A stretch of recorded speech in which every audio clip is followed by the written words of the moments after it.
Good morning, students. Let us continue the chapter, the Mughal Empire. Today you are going to know about the Mughal administration. The Mughal administration was a centralized monarchy. The king enjoyed absolute powers.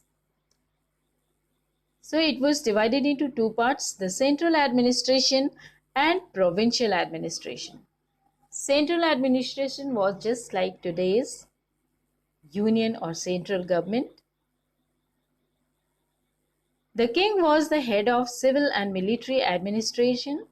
He was assisted by a number of officials. The Mir Bakshi looked after the military administration. The Wazir was the head of revenue department. The Sadr-e-Sudur kept a record of grants and donations.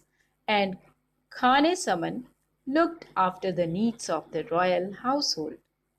So they worked just like today's Council of Ministers. Various ministers work for different department. In the same way, they also worked for different department. Now provincial administration, just like today's state government or state administration. That time states were called subas. The empire was divided into 15 provinces called subas.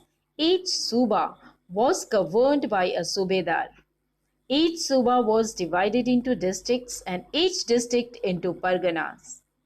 A number of villages made up a pargana. So, villages were the smallest unit of administration. The officer in charge of the town was called Kotwal. The Kotwal performed both civil and police duties. He caught criminals and maintained law and order. He kept a check on weights and measures and made a list of people living in the area under his jurisdiction. Now, revenue. The main source of revenue was land tax paid by the peasantry. Peasants paid taxes through the rural elites, that is, the headman or the local chieftains. They were referred to as Jagirdars. Raja Todarmal, Akbar's revenue minister, introduced a land revenue system called Todarmal's Bandobast. Under this system, land was measured and divided into three categories: good, middle, and bad. Land revenue was fixed according to the fertility of the land. The revenue was fixed at 1/3 of the produce. It could be paid either in cash or in kind. The revenue from trade was much less compared to land. Trade was carried on with China, Central Asia, and Europe. The main items for export were textiles, spices, indigo, and saltpeter. Todarmal carried out a survey of crops, crop yields, prices, and areas cultivated for a 10-year period. On the basis of this data, tax was fixed on each crop. Each province was divided into revenue circles with its own rates for individual crops. This revenue system was called Japt. This system was prevalent in those areas where Mughal administrators could survey the land. This was not possible in Gujarat and Bengal.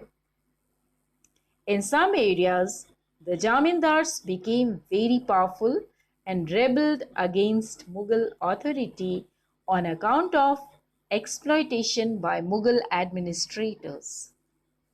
These peasants' revolts became common after the death of Aurangzeb. You already have studied that during Aurangzeb's period, the land tax was increased up to 50%, and because of that reason, many peasants' revolt took place during his period. and it was continued after the death of Aurangzeb also. Now, Mansabdars and Jagirdars. The most important features of Mughal administration was the Mansabdari system. The term Mansab means a rank or position. The Mansabdar was the official who held this rank.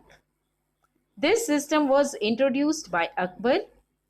Its chief features were: number one, it was a grading system used by the Mughals to fix rank, salary, and military responsibility. Rank and salary were distributed by a numerical value called Jat. The higher the Jat, the more prestigious was the noble's position in court and the larger his salary. Second, the Mansabdar's military responsibility required him to maintain a fixed number of sawar or cavalrymen, means horsemen. The Mansabdar brought his cavalrymen for review, got them registered, their horses branded, and then received money to pay them as salary. Number 3, Mansabdars received their salary as revenue assignments called Jagirs, which were like Iktas of Sultanate period.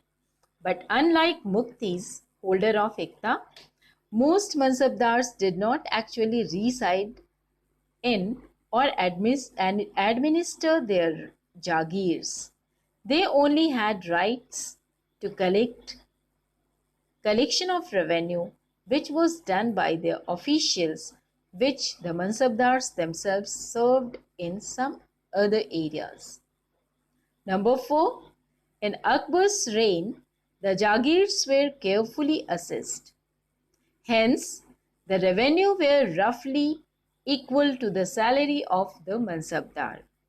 By Aurangzeb's reign, due to tremendous increase in numbers of Jagirdars or Mansabdars, the actual revenue collected was much less than the granted sum. There was a shortage in number of Jagirs. As a result, many Jagirdars tried to extract as much revenue as possible by forcing the peasants. So, by force, they extracted more revenue from the farmers.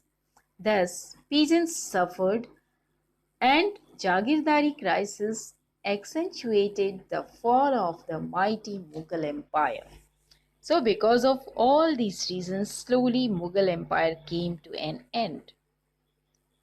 According to Mansabdari system, every officer was given a mansab or rank.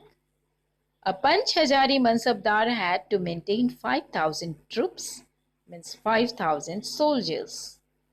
A Mansabdar had to supply to the king the fixed number of troops whenever needed at the time of war. The Mansabdars were paid through Jagirs. The Jagirs were allotted according to the rank of the Mansab. Jagirs meant that he was granted land and not cash. A Mansabdar could be shifted from one place to another. This prevented him from becoming too powerful. Generally, a person was appointed at a low rank. He was gradually promoted according to the service he provided. In addition to soldiers and horses, a fixed number of elephants, camels had also to be maintained by the Mansabdars, and the Mansab was not hereditary. When a Mansabdar died, his Jagirs could be taken back and allotted to someone else. So, it was just like today's government officers. They are transferred, they are given promotions. Just like these Mansabdars were also transferred, and they from low rank to high rank they were promoted. and it was not hereditary. Those who were capable, only those persons were given the mansabs. Now, Jat ranking. Mansab means a rank or a position. In Akbar's reign, there were 29 mansabdars with a Jat of 5,000. The nobles of this Jat held the highest rank and were above those of 1,000 Zat. In Aurangzeb's time, the number of nobles holding a mansab of 5,000 Jat had increased to 79, means 50 more than Akbar's time. It can give us a fair idea of how the expenditure of the state also increased with their number. And slowly the Mughal Empire came to an end. So this chapter is over. Case study you read yourself, and we will discuss about it in the next class. Thank you. Have a good day.